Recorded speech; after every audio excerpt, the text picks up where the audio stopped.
Inovação e meio ambiente. Este é o tema de nossa conversa de hoje. Para isso temos conosco o professor José Galizia Tundizi. O professor José Galizia Tundizi, ele é professor da Universidade Federal de São Carlos e da Universidade de São Paulo, todos no campus de São Carlos. Foi presidente do CNPq e é também diretor-presidente do Instituto Internacional de Ecologia. Formou mais de 30 doutores, também uma quantidade muito parecida, mais de 30, 40 mestres e também mais de 300 especialistas. É um pesquisador de renome internacional na área de estudos sobre o meio ambiente. Professor Tundizi, é uma satisfação tê-lo conosco para que nós possamos falar um pouco sobre a inovação, e é uma satisfação maior ainda ter a oportunidade de ouvir um ex-presidente do CNPq, um pesquisador muito importante do país e também, com certeza, uma pessoa que tem uma inserção internacional muito grande. E, junto com toda a experiência do professor, nós gostaríamos de entender um pouco como, na área ambiental, a questão da inovação está sendo tratada. Muito obrigado, Sérgio. É um prazer estar aqui e conviver com vocês neste programa e neste projeto. Realmente é uma satisfação poder passar essa experiência e poder transmitir essa experiência de quase 50 anos de carreira na área de ecologia, recursos hídricos e trabalhando em muitos países, não só no Brasil, mas em muitos países, com a finalidade de não só ampliar o conhecimento nessas áreas, mas também de expandir esse conhecimento para áreas de inovação e aplicação tecnológica. Então, muito obrigado pela oportunidade. Nós que agradecemos, professor. Para a gente iniciar essa conversa, fazer uma vinculação, nós temos falado muito dos problemas ambientais, né? Uhum. É um dos assuntos que a gente pode considerar hoje o assunto que está levando as pessoas a refletirem sobre as consequências da modernização do mundo, do progresso da humanidade. Mas a gente sempre fala também, quando tecemos considerações sobre o progresso, a questão também quando temos problemas, temos oportunidades. Uhum. O professor tem observado essa questão, quer dizer, além de lidar com os problemas, o professor tem observado as oportunidades de inovação que esses problemas estão trazendo? Sem dúvida nenhuma. Eu acho que nós temos aí na questão ambiental, não só no Brasil, mas mundialmente, globalmente, nós temos dois aspectos bem definidos. Um é a necessidade de ampliar e aprofundar o conhecimento em todas as áreas ambientais, a fim de que se consiga compreender melhor a complexidade desses problemas ambientais. Como é que funcionam os sistemas ambientais, desde pequenos rios, lagos, represas, até a floresta amazônica, até o planeta como um todo. São sistemas complexos, interdependentes e, portanto, demandam uma ciência de alto nível para que se possa entender esta complexidade. Por outro lado, dentro de toda essa complexidade, tem as ações humanas, que muitas vezes interferem no funcionamento desse sistema, produzem modificações e alterações, mudam o ritmo de funcionamento dos sistemas naturais. O homem, com a sua ânsia de desenvolvimento, acabou se transformando numa força geofísica muito grande no planeta. Ele faz represas de grande porte, rodovias, ferrovias, muitas cidades de grande porte, né? E tudo isso é uma força geofísica que interfere nos sistemas naturais. Então, primeiro, precisamos ampliar o conhecimento e aprofundar o conhecimento sobre esses sistemas complexos. Mas, por outro lado, existem muitas oportunidades de inovação, porque esta mesma complexidade e a necessidade de resolver esses problemas leva a avanços que vão desenvolver inovações. Inovações em termos de estudos de sistemas complexos, inovações em termos de medições, inovações em termos de abordagem. Hoje nós não podemos mais pensar em termos reducionistas na área ambiental. Nós temos que pensar em processos sistêmicos e, portanto, isso já é por si uma inovação. Então, há muitas oportunidades que vão desde a recuperação de pequenos rios urbanos, por exemplo, até a preservação da floresta amazônica, até a preservação de áreas costeiras e até a resolução de problemas como esse recente acidente da plataforma petrolífera no México, que alterou substancialmente o funcionamento de grande parte daquela área costeira, nos estados da Louisiana e do Alabama. É preciso avançar e é preciso inovar para poder resolver esses problemas. Então existem realmente muitas oportunidades de inovação nessas questões ambientais. Professor, com relação ao que acontece no mundo, como que o Brasil está do ponto de vista do meio ambiente? Olha, Sérgio, eu tenho dito o seguinte, nós temos... É claro que os sistemas de regiões temperadas nos países industrializados, a ciência nesses países ela se desenvolveu antes, né? O conhecimento evoluiu nesses países, houve um acúmulo de conhecimento nesses países, né?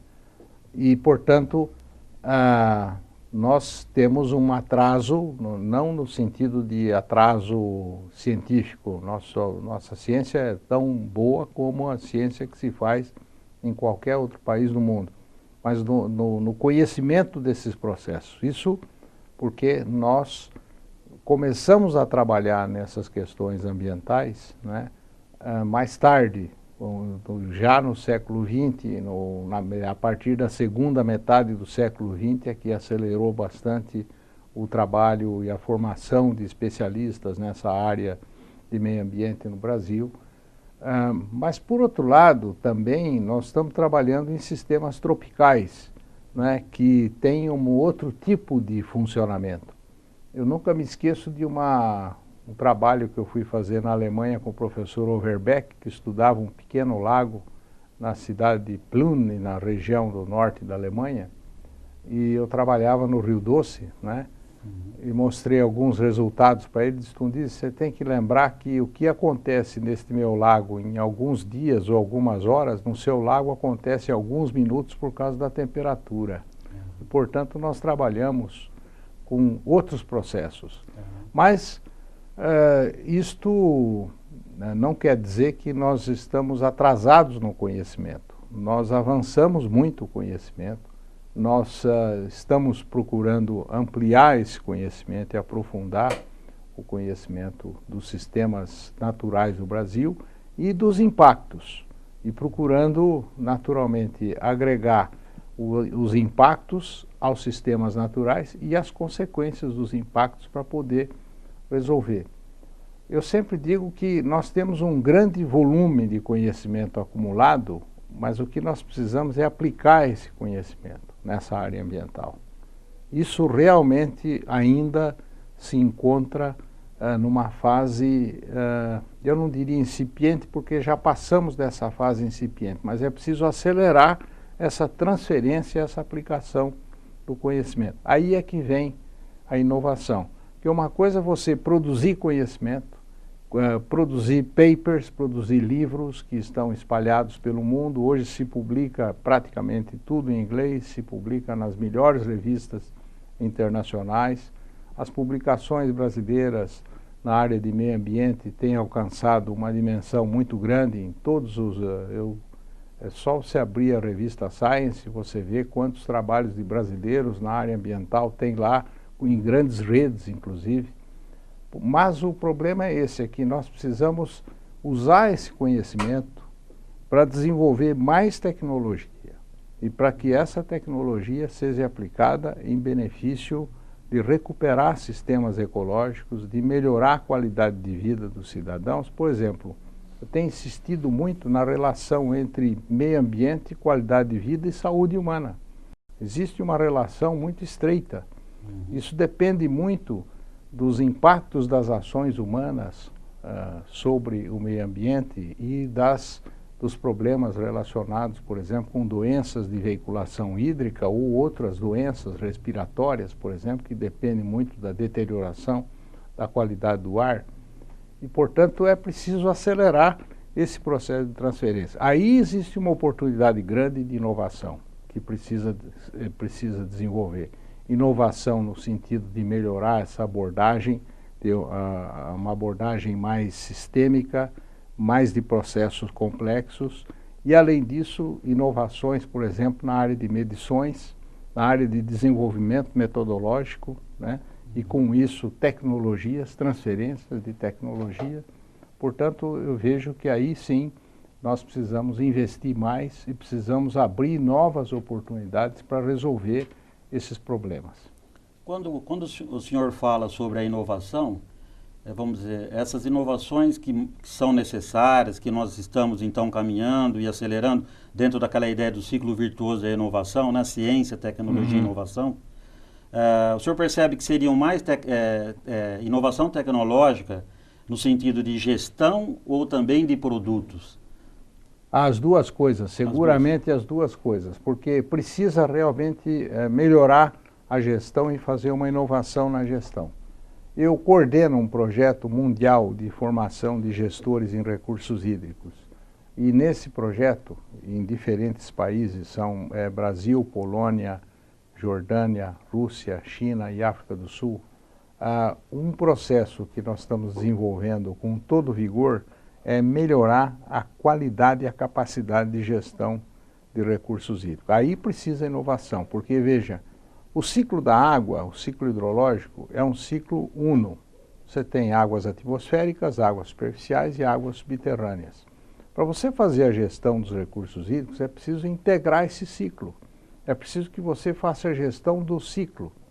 E muitas vezes, em muitos países, a gestão é feita água superficial, água subterrânea e água atmosférica. Ou seja, existe uma artificialidade na gestão que impede um avanço. A gestão, além disso, tem que ser preditiva. Nós estamos num momento da história do planeta e dos processos ambientais que é preciso fazer predições. Para fazer predições, você tem que usar modelos matemáticos e, para isso, você teria que aplicar, então, esses modelos na gestão e produzir cenários, para que, com isso, se possa, a partir dos cenários, antecipar processos que podem ocorrer. Então, do ponto de vista de inovação na gestão, é fundamental. Isso precisa avançar. Mas também nós temos que trabalhar a questão tecnológica, por exemplo. É preciso avançar e produzir inovações na tecnologia de abordagem dos problemas ambientais. Como eu disse, por exemplo, a questão do monitoramento. Hoje é impossível você prosseguir no monitoramento de águas e de atmosfera, por exemplo, sem ter sistemas de monitoramento em tempo real. Os sistemas de monitoramento em tempo real hoje, que não são muito comuns no mundo todo, não, mas é preciso avançar, eles transmitem dados em tempo real, dados de temperatura do ar, velocidade dos ventos, no caso da água, a temperatura da água, a concentração de oxigênio, etc. Esses sistemas de monitoramento, por exemplo, são um avanço tecnológico importante, porque eles permitem que você reúna séries históricas importantes, que você acompanhe os processos e aí consiga juntar informações e, ao mesmo tempo, acompanhar e montar cenários preditivos. Então, esses são alguns avanços tecnológicos, mas nós temos outros, por exemplo, a questão da contaminação dos solos, a questão da recuperação das florestas, né? Isso tudo envolve tecnologias, né? A questão da poluição das águas oceânicas e das águas costeiras, por exemplo, nós podemos ter acidentes com as nossas plataformas de petróleo, né? De exploração profunda das águas profundas do petróleo, nós podemos ter acidentes também. Então é preciso avançar do ponto de vista tecnológico. Nós temos que introduzir, por exemplo, modelos hidrodinâmicos, né?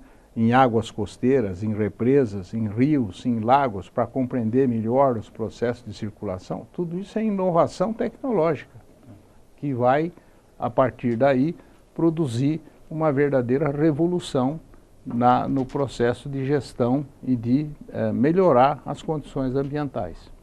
Quando o professor olha esses ambientes e esses sistemas tecnológicos, hoje a provisão de equipamentos para esses sistemas são equipamentos importados, fabricados fora do Brasil. O Brasil tem uma presença importante nesse segmento? Não, aí isso é um grande gargalo que nós temos. Isso é preciso avançar. A questão especialmente do uso de equipamentos nas medições depende ainda muito de importação.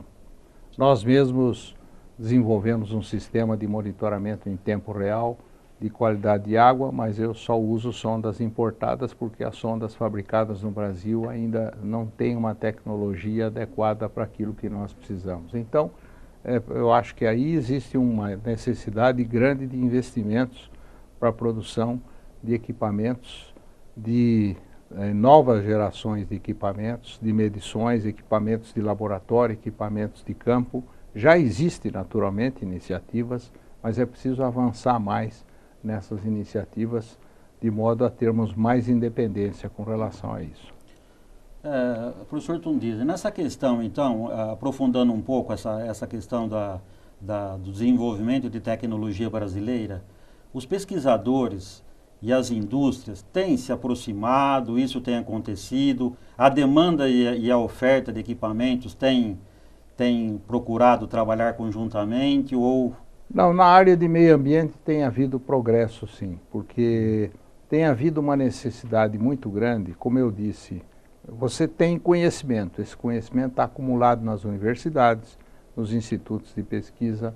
Agora, o Brasil, por exemplo, está iniciando um processo de investimento grande em infraestrutura, de desenvolvimento tecnológico e de grandes infraestruturas, por exemplo, trem-bala, grandes represas para a produção de energia elétrica. Nós estamos avançando muito e acelerando o processo de geração de energia. Tudo isto causa impactos ambientais e altera as condições ambientais. Então, é preciso que você junte o que tem de conhecimento nas universidades para produzir os relatórios de impacto ambiental e para montar justamente esse cenário. Você vai fazer uma grande represa, quais são os impactos produzidos por essa represa, como é que você pode minimizar esses impactos, como é que você pode otimizar a construção desses reservatórios para melhorar a produção de energia, mas ao mesmo tempo preservar as matrizes ambientais, que são muito importantes, entendeu? Então tem havido uma aproximação. A indústria, a consultoria, as empresas de engenharia têm tido uma grande necessidade do conhecimento que tem da academia. E isso tem estimulado justamente o investimento em empresas mistas, empresas que integram, por exemplo, engenharia, biologia e química. Química do solo, química da água, engenharia e biologia. Isso tem havido no Brasil uma expansão dessas empresas que envolvem profissionais de várias áreas. E outra coisa muito importante, há uma necessidade grande, quando você começa a trabalhar num país como o Brasil, de extensão continental, com esses investimentos que estão sendo feitos em infraestrutura, você tem que pensar no seguinte: todos esses projetos, eles têm uma enorme interface multidisciplinar. Eles não são projetos disciplinares. Então, veja, por exemplo, o meu instituto. No meu instituto eu tenho físicos, eu tenho químicos, eu tenho matemáticos, eu tenho engenheiros, eu tenho geólogos, eu tenho sociólogos. Eu preciso de um grupo interdisciplinar e multidisciplinar que vai enfrentar esses problemas. Porque, veja, os problemas da academia são todos disciplinares. É muito importante para avançar o conhecimento. Mas fora da academia, todos os problemas são multidisciplinares e interdisciplinares. O Goethe já dizia isso. O Goethe dizia: a teoria é cinzenta, mas o mundo lá fora é verde. Então você tem com isso uma necessidade de reunir equipes interdisciplinares e multidisciplinares que compreendam os diferentes componentes dos sistemas, como é que eles interagem E no Brasil, que é um país com uma grande dimensão em áreas tropicais, subtropicais, até em regiões temperadas, você tem diferentes configurações de sistemas e diferentes processos de funcionamento. Então, o que está ocorrendo é que está havendo uma necessidade cada vez maior de buscar na academia os profissionais, ou recém-formados, mas enfim, doutores que tenham uma capacidade desta formação interdisciplinar e de interação com equipes interdisciplinares e avançar. Aí é outra oportunidade para a inovação. Por isso que eu acredito muito que o Brasil é um dos países do mundo onde você, na área ambiental, você tem grandes oportunidades de inovação, seja nos processos de gestão, seja no enfrentamento de todas essas questões de infraestrutura que estão modificando rapidamente os sistemas naturais do país e precisam de uma intervenção forte, sistêmica, multidisciplinar e interdisciplinar para poder equilibrar o desenvolvimento com você manter estruturas naturais ainda e manter qualidade de vida das populações, que é o que nós almejamos, desenvolvimento com sustentabilidade. O componente de sustentabilidade é dado por esta articulação entre o conhecimento e o processo de inovação na área ambiental. Professor, aproveitando a experiência que o professor tem como pesquisador, cientista de primeira linha aqui no Brasil, e também essa ação empreendedora que o professor desenvolveu, que eu gostaria de parabenizar perante todos que estão nos assistindo, já dei esse parabéns tempos atrás, com a criação do Instituto Internacional de Ecologia. Então, aproveitando um pouco toda essa experiência, eu gostaria que o senhor explanasse um pouco quais são os principais problemas quando a gente olha o Brasil, do ponto de vista ambiental. Eu sei que o Instituto também está envolvido em grandes projetos que acontecem hoje no Brasil. Então, os grandes problemas do Brasil, depois trazer isso um pouco para as grandes metrópoles e depois para as cidades do interior do país. Tá. Bem, como eu disse, o Brasil se encontra, do ponto de vista ambiental, o Brasil se encontra num ponto crítico da sua história. Porque, veja, nós temos uma população de aproximadamente 200 milhões de pessoas que estão localizadas de forma estão distribuídas de forma desigual no país. Nem todos os recursos naturais do Brasil encontram-se nas áreas onde estão localizadas as maiores concentrações de população. Isso já é um problema. Pegue-se a questão da água. Nós temos de 12% a 16% da água do planeta. Essas estatísticas variam um pouco, mas assume-se que é entre 12% e 16% da água do planeta. Mas grande parte da água do Brasil está concentrada na região amazônica, onde nós temos a menor concentração de população. Enquanto que no Sudeste nós temos enquanto que um habitante da região amazônica tem à sua disposição 700 mil metros cúbicos de água por ano, então você tem 700 mil metros cúbicos per capita por ano, por habitante. Na região Sudeste você tem 2.000 metros cúbicos per capita por ano, ou até menos, dependendo da região. Então, essa distribuição da população com os recursos hídricos, por exemplo, já começa com problemas, né? Já é um problema. Por outro lado, se você olha os mapas de saneamento básico no Brasil e o mapa de distribuição desse saneamento básico, você vai ver que nós temos cerca de 95% de esgoto coletado, mas só 30% de esgoto tratado. Portanto, esse é um outro problema, saneamento básico. Nós temos que avançar muito mais esse processo de saneamento básico, que tem um componente ambiental perverso, porque você tem doenças de veiculação hídrica, há uma relação muito forte entre populações das periferias das grandes metrópoles e saneamento básico. Portanto, esse é uma outra questão ambiental importante. O Brasil tem, do ponto de vista de valoração de valores ambientais, de sistemas naturais de grande valor, você tem a Amazônia, o Pantanal, a Mata Atlântica, temos 8.000 quilômetros de costa. Poucos países do mundo possuem este valor ambiental. Nós somos um dos 16 países do mundo que tem a megadiversidade, em plantas e animais. E, portanto, este conjunto é um conjunto extremamente importante do ponto de vista de valor de recursos naturais. Esse é um ponto extremamente positivo.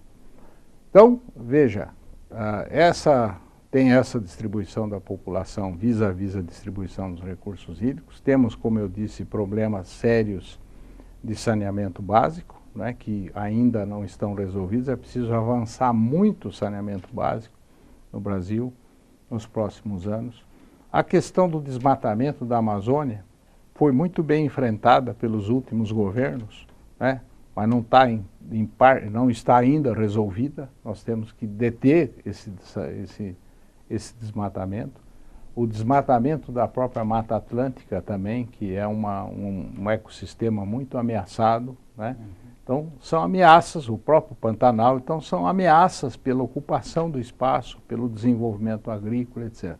Então, nós precisamos encontrar um equilíbrio esse é um outro ponto, precisamos encontrar um equilíbrio entre os recursos naturais que o Brasil tem, a exploração desses recursos naturais e o desenvolvimento econômico e social do país. Esse é um ponto fundamental, um dos grandes problemas que o Brasil tem para as próximas décadas e para os próximos governos, né? Os próximos 30, 40 anos vão ser cruciais no sentido de poder integrar melhor esse desenvolvimento. É o que se fala do desenvolvimento sustentável, né?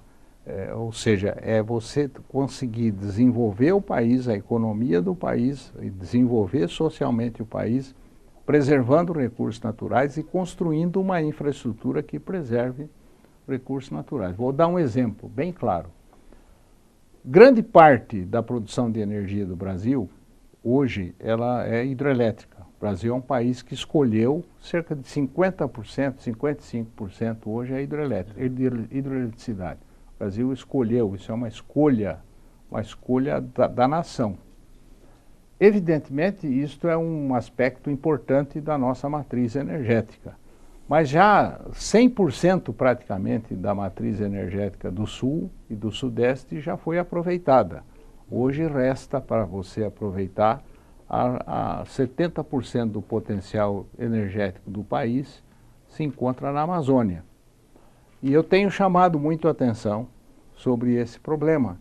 Nós temos discutido muito essa questão no âmbito, inclusive, do governo, o Centro de Gestão e Estudos Estratégicos do Ministério de Ciência e Tecnologia. Acabei de produzir um paper para o Centro de Gestão e Estudos Estratégicos do governo, do MCT, no sentido de pensar o seguinte: quantas represas comporta a Amazônia?